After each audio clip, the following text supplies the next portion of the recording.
Hola, hola, buen día. Mi nombre es Marlene Martín Rico y bueno, el día de hoy vamos a analizar una recomendación, es la 32218. Es una recomendación que se hace por la Comisión Nacional de Derechos Humanos respecto al caso de pensionados y jubilados que en el año 2015 tuvieron que manifestarse porque no tenían fondos en sus cuentas, ¿no? Lo cual, bueno, pues los ponía en una situación de máxima vulnerabilidad. Además, ¿no? Hacer mención que esos fondos correspondían al mes de diciembre, en donde se supone tendrían que llegar además con prestaciones.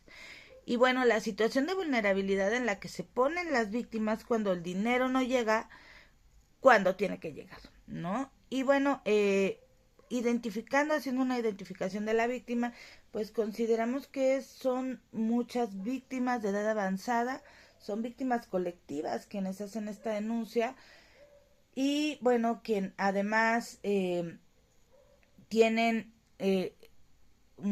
digamos, son víctimas de una represión por parte del Estado al ellos además manifestarse por sus derechos y la situación también aquí que se puede observar de vulnerabilidades que eran personas adultas, ¿no? De edad avanzada algunas y otras quizá no de edad tan avanzada, pero sí en condiciones de máxima vulnerabilidad, sobre todo por la dependencia económica que tenían de este salario y que al manifestar y exigir su derecho a tenerlo fueron reprimidas fuertemente por la policía con un exceso de fuerza muy grave, ¿no? Que puso además su vida, su integridad física, emocional, pues la pone en una situación de máxima vulnerabilidad. Y bueno, también estos como elementos para determinar que sí es un caso, ¿no? Sí es un caso que tiene que ser tratado bajo un análisis de contexto de respecto a los derechos humanos, a la, digamos, al análisis de derechos humanos que se tendría que hacer, pero, ¿no? Es hablando, digamos, del contexto que ha trazado, del análisis de contexto que ha trazado la Corte Interamericana. Ahorita lo vamos a ir analizando un poquito más, de manera más detenida, ¿sí? Y bueno, también estableciendo esto como estableciendo los objetivos, vamos a ir planteando la problemática que se da en el Estado mexicano y la situación para llevarlo al análisis de contexto que plantea la Corte Interamericana y empezar a ver cómo se construye como el litigio estratégico para este tipo de casos. Entonces, y las medidas también, ¿no? Vamos a concluir con las medidas que se puedan adoptar. Esto lo vamos a hacer al final. Entonces, bueno, pues vamos a ver un poco qué es lo que la Corte Interamericana de Derechos Humanos nos dice sobre el análisis de contexto, ¿no? Y es que la Corte ha sido muy enfática, ¿no? En que los contextos son importantes y sí lo son, porque si nosotras y nosotros como abogadas y abogados únicamente observamos el tema legal, ¿no? Lo que se encuentra en lo que se encuentra, digamos, en los códigos, en los tratados internacionales, pues puede suceder que incluso nuestros casos no encajen, ¿no? Y sí se tiene que realizar esta situación valorativa en donde tendremos que, reinterpretar y construir estos casos a partir de estos análisis de contexto. Y bueno, lo primero que aquí podemos observar, ¿no? En el análisis de contexto es que la Corte Interamericana ha dicho en algunos casos que no hay violaciones de derechos humanos, pero tiene que ver con una situación específica que es que la Comisión no ha podido poner en evidencia, digamos, las circunstancias particulares que provocan el daño a las víctimas de manera sistemática, recurrente, grave, y que además, ¿no? Cómo trascienden estas situaciones de vulnerabilidad a otras personas, ¿no? A la sociedad misma. Y bueno, pues la Corte Interamericana también ha sido muy enfática en este caso porque para construir el caso se requiere necesariamente de muchísima finura en la construcción de la argumentación, ¿sí? Para que sea sólida, sostenible y visibilice la circunstancia de violaciones a los derechos humanos que se está pidiendo. Entonces, es, digamos, como esta parte que tenemos nosotras y nosotros como abogadas y abogados que empezar a construir desde este lugar. Entonces vamos a hacer un recuento un poquito del caso para que podamos ir determinando, ¿no?, cuáles son las circunstancias que vamos a poder tratar en las condiciones para el uso del contexto. Y ahí lo vamos a ir platicando un poco, ¿no? Entonces imaginen que un día, bueno, no imaginen, igual lo pueden ver en la red, un día, un 15 de diciembre del 2015, llegan las personas pensionadas y jubiladas a intentar retirar su dinero, ¿no?, de pago, y no encuentran. Y les llega, pero sí les llega su recibo de pago de que eso era la cantidad que se debía recibir. Entonces llegan al banco, no encuentran, empiezan a comunicarse entre sí, dicen, oye, a mí tampoco me pagaron, a mí tampoco me pagaron. Esto estamos hablando que pasaron del 15 al 23 de diciembre, ¿no? Días antes ya se estaban manifestando un poco de que no había dinero, de que estaban en una situación de vulnerabilidad.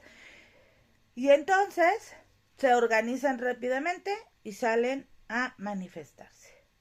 Había medios de comunicación presentes, considerando que la mayoría de estas personas son personas de edad avanzada o personas en condiciones de vulnerabilidad. Son el menor porcentaje, las personas que jubiladas y pensionadas tienen una circunstancia de salud bien, digamos, digna, sana, y las demás personas no, porque si entendemos, por ejemplo, el contexto, aquí venimos a analizar el contexto, el contexto de las personas, ¿cuáles son las causas por las que se jubilan?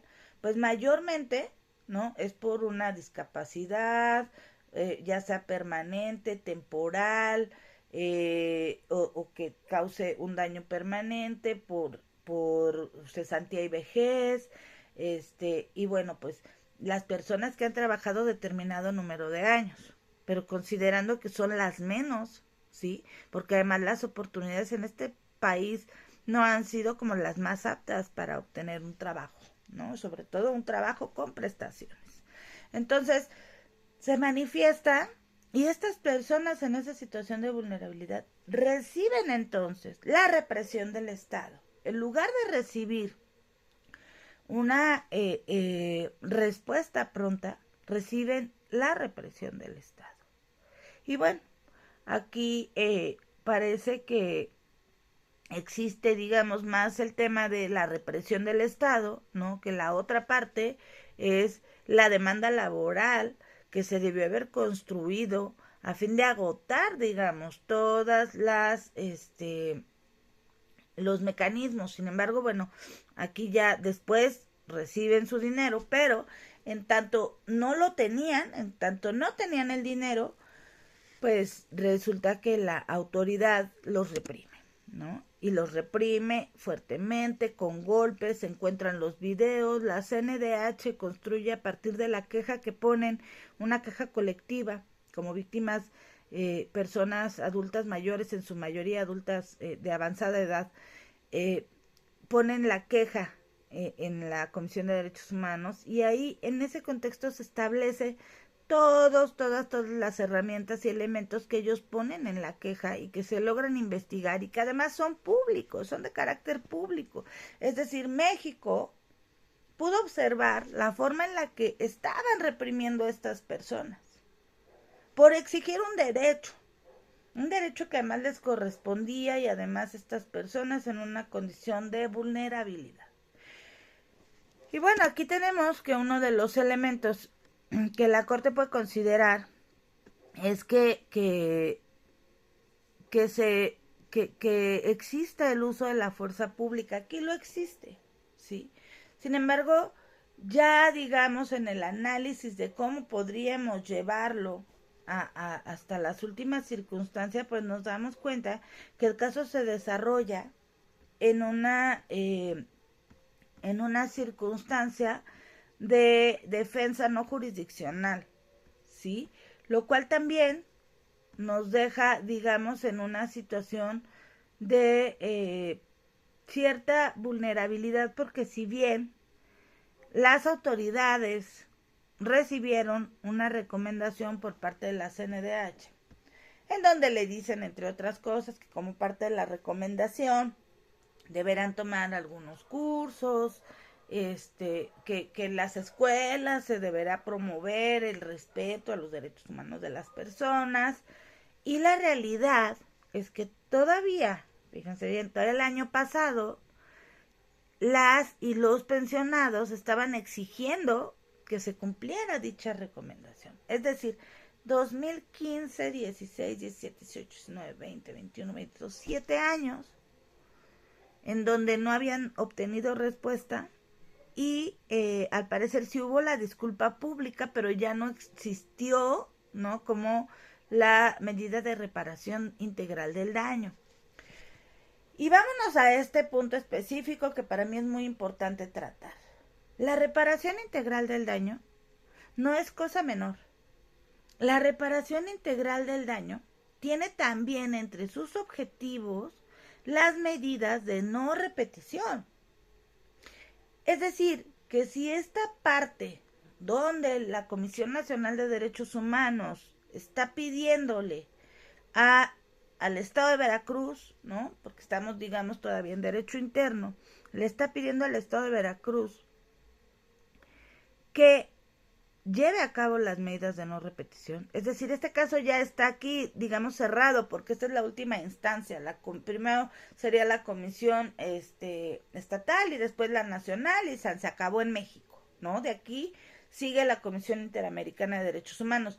Pero ¿qué es lo que debe de contener el caso para que la comisión pueda incluso atraerlo, ¿no? Y a mí me parece que el punto más importante es cómo el Estado mexicano sigue sin garantizar las medidas de no repetición y la reparación del daño. Porque entonces aquí observamos que todo el contexto de defensa estratégica se convierte en una simulación. Porque, por ejemplo, ¿no?, en el ámbito penal y todos los derechos, digamos, los tipos de ramas del derecho, como el derecho civil, el derecho mercantil.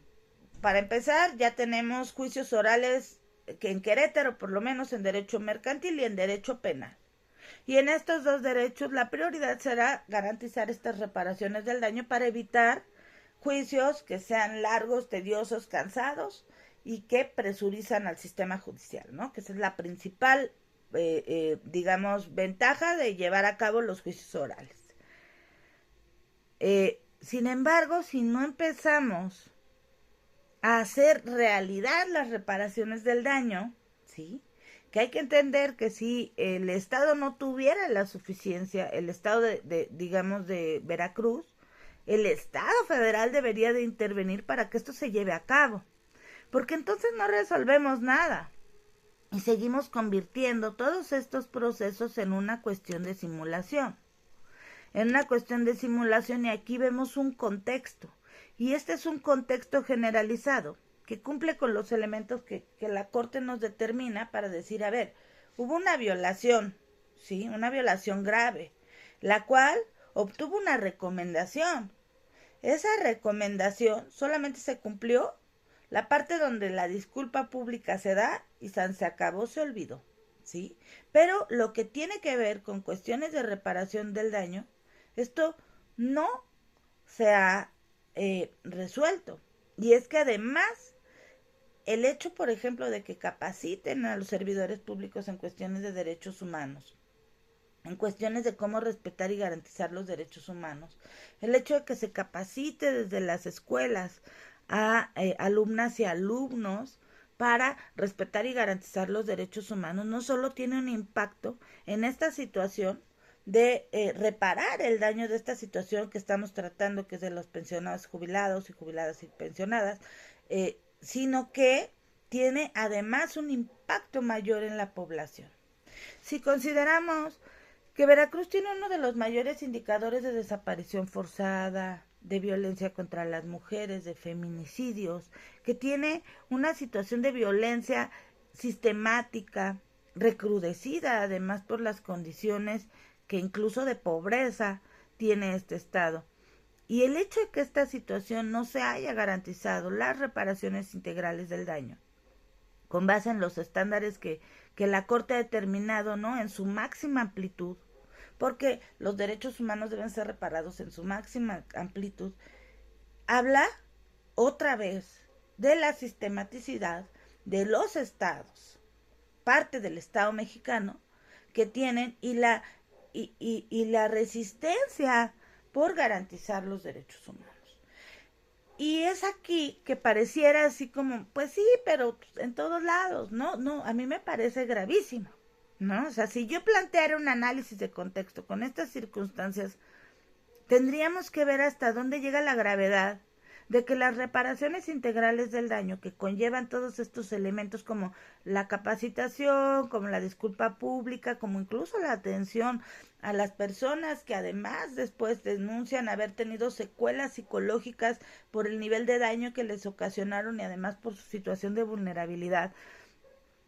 Además de lo que eso ha implicado en los contextos familiares, de lo que eso implica en los contextos de los movimientos, porque cuando un movimiento es reprimido con ese nivel de vulnerabilidad, también, ¿no?, lo que se hace es inhibir la protesta, inhibir la denuncia, y todo esto tiene un contexto grave, ¿no? Para mí sí lo tiene, pero es muy importante como hacerlo visible, ¿no?, que es todo lo que conlleva esto. Y bueno, también la otra cosa es que yo quisiera dejar aquí abonando que estos contextos, ¿no?, si bien nosotras como abogadas y abogados los podemos observar, también tenemos que dotarnos de equipos multidisciplinarios, porque para construir litigio estratégico necesariamente se requiere de psicólogas, psicólogos, peritas, peritos, antropólogas, ¿no? En este caso sería importantísimo un peritaje en antropología social. ¿Qué es lo que pasó con esto para poder plantear cuáles son los alcances